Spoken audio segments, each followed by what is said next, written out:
Good evening students. हम लोग class 8 में फिजिक्स में चैप्टर पढ़ रहे हैं फोर्स एंड प्रेशर।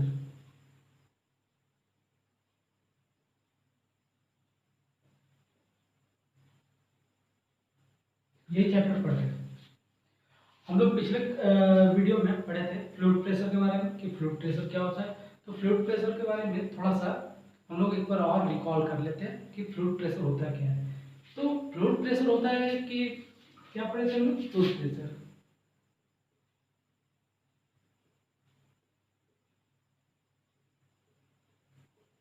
पढ़े थे।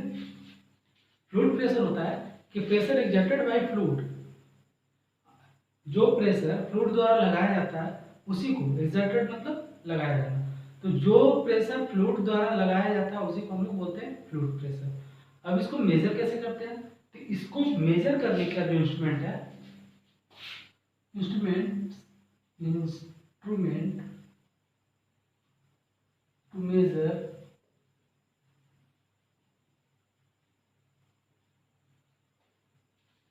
फ्लूइड प्रेशर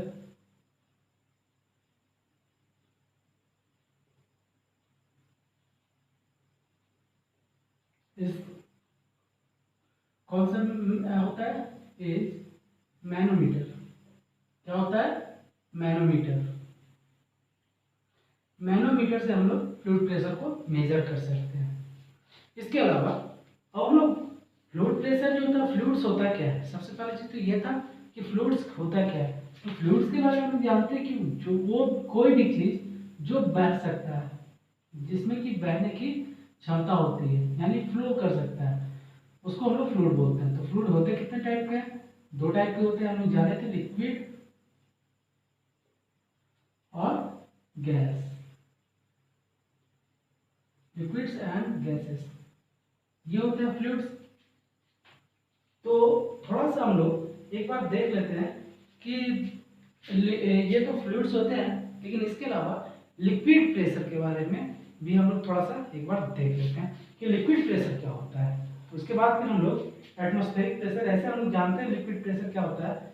जो फ्लूइड प्रेशर होगा वही लिक्विड प्रेशर भी होगा, कुछ अलग डेफिनेशन नहीं है दोनों का, लेकिन दोनों का मीनिंग में कुछ कोई खास डिफरेंस नहीं है। लेकिन अगर हम लोग को इस तरह से लिखना रहे कि फ्लूइड प्रेशर क्या होगा या फिर लिक्विड प्रेशर के बारे में लिखना रहे कि लिक्विड प्रेशर क्या होगा, तो इसको हम लोग कैसे लिख सकते हैं? तो चलिए आज देखते हैं कि लिक्विड प्रेशर को कैसे डिफाइन कर सकते हैं।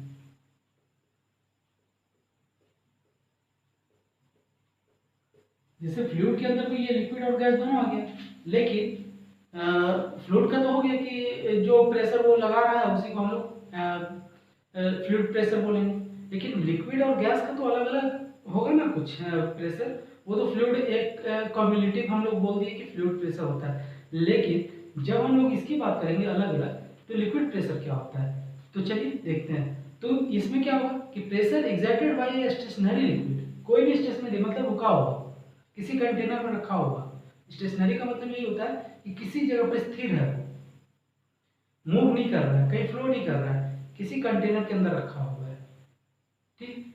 और तो उसमें जो किसी भी पॉइंट में, किसी भी पॉइंट पर इनसाइड उसके उसके अंदर में जो जहाँ जिसमें वो लिक्विड रखा हुआ है, तो उस लिक्विड के किसी भी पॉइंट पर, उसके सरफेस पर किसी भी पॉइंट पर जो प्रेशर लग रहा होगा उसी को हम लोग लिक्विड प्रेशर बोलते हैं। ठीक है, तो इसको चलिए लिखते हैं। कैसे लिख पाएंगे हम लोग, तो देखते हैं। इसको हम लोग बोल सकते हैं कि प्रेशर एक्सर्टेड बाई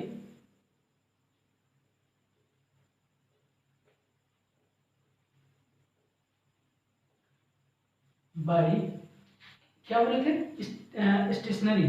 स्टेशनरी मतलब बाई है स्टेशनरी,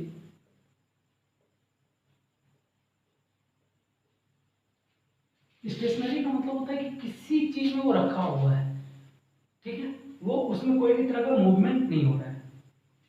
तो stationery liquid,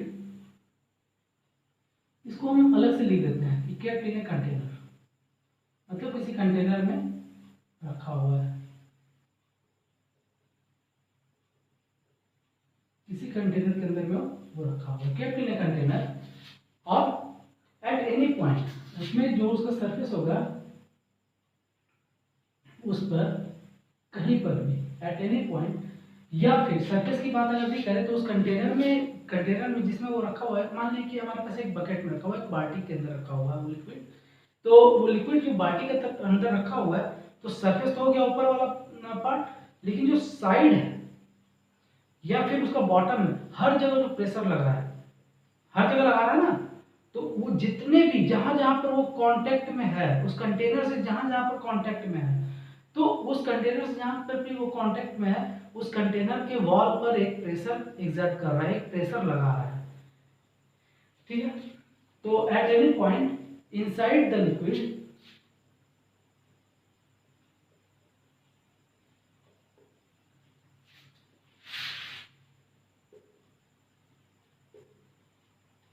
inside the liquid is called, या फिर is called, क्या बोलते हैं इसको, is called liquid pressure। इसका एक दूसरा भी नाम है, और हम लोग इसको बोल सकते हैं hydrostatic pressure. Hydro means water होता है, hydro, static means stationery state में, इसलिए स्टैटिक प्रेशर। अब इसको फिर से समझते हैं। क्या लिखा हुआ है कि pressure exerted by a stationary liquid at any point inside the liquid is called liquid pressure और हाइड्रोस्टेटिक प्रेशर। मान लो कि हमारे पास एक बकेट है, एक बकेट है,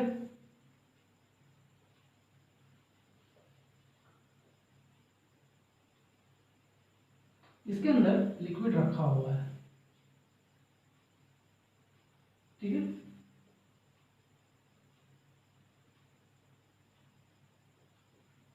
इसके अंदर ये लिक्विड रखा हुआ है। तो ये लिक्विड जो है जहां जहां भी वॉल से, ये तो पूरे वॉल पर यहाँ पर टच कर रहा होगा इसको, इवन ये बॉटम पर भी टच कर रहा होगा और इस वॉल पर भी टच कर रहा है, मतलब कांटेक्ट में है। तो और अंदर में भी हर एक जगह क्या हो रहा है, प्रेशर लग रहा है। डेप्थ के साथ हम लोग जानते हैं इसमें कि प्रेशर बढ़ता है, तो क्या हो रहा है कि हर जगह प्रेशर लग रहा है, कहीं पर कम होगा, ऊपर की तरफ में कम होगा, नीचे की तरफ प्रेशर कुछ ज्यादा होगा। ठीक है, तो ये जो प्रेशर लग रहा है ना हर एक पॉइंट पर उस लिक्विड के अंदर में, इसी को हम लोग बोलते हैं हाइड्रोस्टेटिक या फिर लिक्विड प्रेशर। चलिए आगे देखते हैं। हम लोग उस समय में कुछ फ्लूइड्स के प्रॉपर्टीज के बारे में पढ़े थे, तो फ्लूइड उसको फिर से एक बार रिकॉल करते हैं कि फ्लूइड का प्रॉपर्टीज का क्या होता है। तो पहला प्रॉपर्टी होता है कि जब प्रेशर, जो फ्लूइड प्रेशर है, इंक्रीज कब करेगा, जब हम लोग डेप्थ में, गहराई में जाएंगे। मतलब इसी को आप देखें तो जब गहराई के अंदर हम लोग जा रहे हैं, गहराई में नीचे की तरफ बढ़ते जाएंगे, तो जो फ्लूइड प्रेशर होगा वो क्या होगा, बढ़ जाएगा। फ्लूइड प्रेशर डिक्रीज कब करता है, जब हम लोग ऊपर की तरफ जाते हैं, मतलब ऊंचाई पर। मान लो कि हमारे पास एक माउंटेन है, अब इस पर हम लोग जब ऊपर की तरफ जाएंगे, ऊपर की तरफ बढ़ते जाएंगे, तो क्या होगा, जो प्रेशर है वो क्या होगा, डिक्रीज करेगा। हाइट बढ़ती जाएगी तो प्रेशर क्या होगा, डिक्रीज कर रहा है। इसके बाद है तीसरा, हम लोग क्या पढ़े थे, एक और तरह का, एक और प्रॉपर्टीज पढ़े थे, उसमें था कि pressure applied at any point is equally transmitted in all direction. तो अगर जैसे किसी भी चीज पर वो कंटेनर है या कहीं पर भी कोई ऑब्जेक्ट है, उसके ऊपर जो प्रेशर लग रहा होगा, तो उसके हर एक पॉइंट पर लगेगा। वो जो फ्लूइड होगा उसके हर एक पॉइंट से प्रेशर, ऊपर प्रेशर लगेगा। चलिए, ये तो हो गया फ्लूइड और लिक्विड प्रेशर के बारे में बातचीत। अब हम लोग चलते हैं लिक्विड का, जो फ्लूइड का जो दूसरा पार्ट होता है, ये तो लिक्विड प्रेशर था, अब इसका जो दूसरा पार्ट होता है उसको हम लोग बोलते हैं गैस या एटमॉस्फेरिक प्रेशर, उसके बारे में। तो एटमॉस्फेरिक प्रेशर के बारे में जानने से पहले हम लोग एटमॉस्फेयर के बारे में जानेंगे। एटमॉस्फेयर क्या है, तो हम लोग जब बाहर निकलते हैं या फिर रूम में भी रहते हैं या कहीं भी रहते हैं, तो हम लोग देखते हैं कि अगर कोई फैन चल रहा है या कुछ कपड़ा हिल रहा है या कुछ भी कर रहा है, कुछ भी हम लोग इस तरह से, गर्मी लग रहा है इस तरह से हिलाते हैं, तो देखते हैं कि हम लोग को एयर का अनुभव होता है, हवा चलने का अनुभव होता है।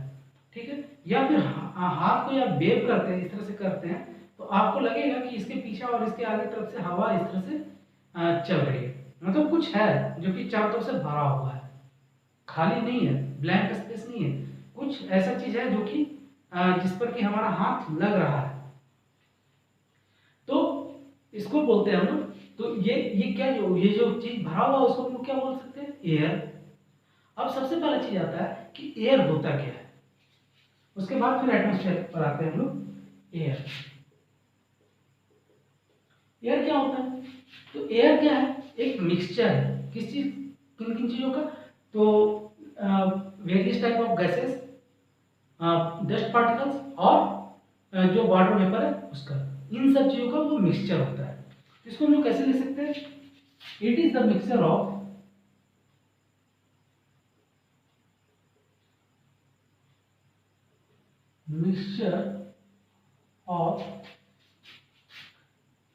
Various gases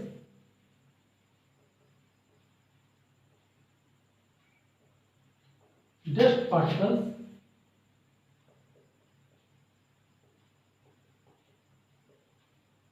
and water vapor।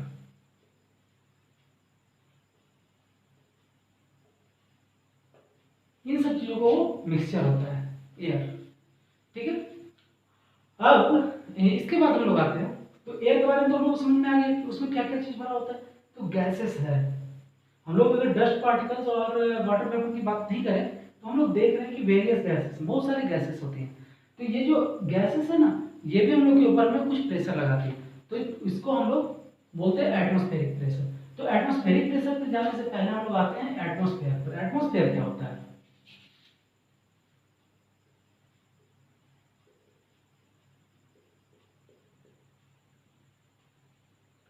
Atmosphere, atmosphere क्या है? तो हम लोग देख रहे हैं कि हम लोग चारों तरफ एयर का जो एक एयर जो चारों तरफ हमारे मौजूद है, चारों तरफ हर जगह, हर एक, आप रूम के अंदर हो या रूम के बाहर हो, कहीं पर भी है, हर जगह एयर है। तो ये जो एयर है ना, इसी को हम लोग बोलते हैं एटमॉस्फेयर। ये जो हमारा अर्थ पर चारों तरफ एयर भरा हुआ है, इसी को हम लोग बोलते हैं एटमॉस्फेयर। चलिए, तो इसको किस तरह से डिफाइन कर सकते हैं? तो एटमॉस्फेयर को हम लोग डिफाइन कर सकते हैं, इट इज एन इन्वेलप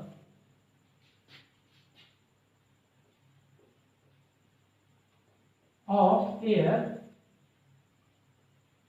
क्या है? एक तरह के इन्वेलप टाइप का है। इन्वेलप हम लोग देखते हैं ना कि इन्वेलप को जब हम लोग फुलाते हैं तो उसके अंदर कुछ क्या होता है, उसके अंदर कोई सामान रख सकते हैं तो वो पूरा पैक हो जाता है। या फिर कोई भी चीज हम लोग किसी पैकेट के अंदर कुछ रखते हैं तो वो भी क्या हो गया, उस टाइप का जो चीज। तो उसी तरह से अर्थ को अगर हम लोग एक पैकेट की तरह मान लें तो इसके अंदर भी क्या होता है, एयर भरा हुआ है, कुछ नहीं है तो एयर भरा हुआ है। ठीक है, तो ये क्या होता है, एनवेलप ऑफ एयर, और जो हम लोग के चारों तरफ फैला हुआ है, एयर अराउंड अस। ठीक है, तो इसी को बोलते हैं हम लोग एटमॉस्फेयर। अब ये एटमॉस्फेयर है ना, ये काफी दूर तक फैला हुआ है, बहुत दूर तक गया हुआ है, करीब करीब 1000 किलोमीटर से भी अधिक है।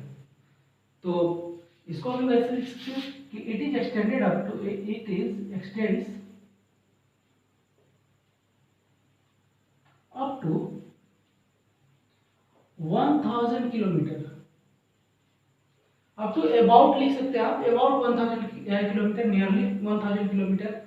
ठीक है, above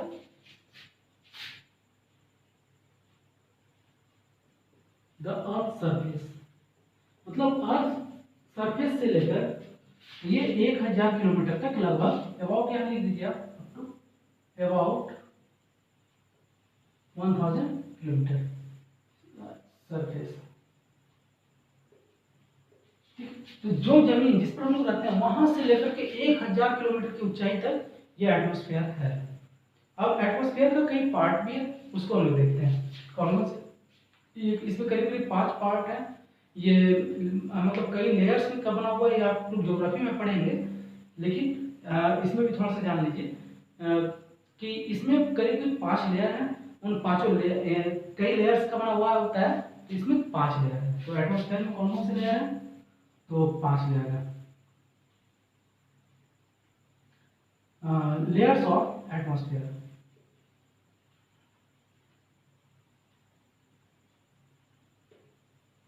लेयर्स ऑफ एटमॉस्फेयर।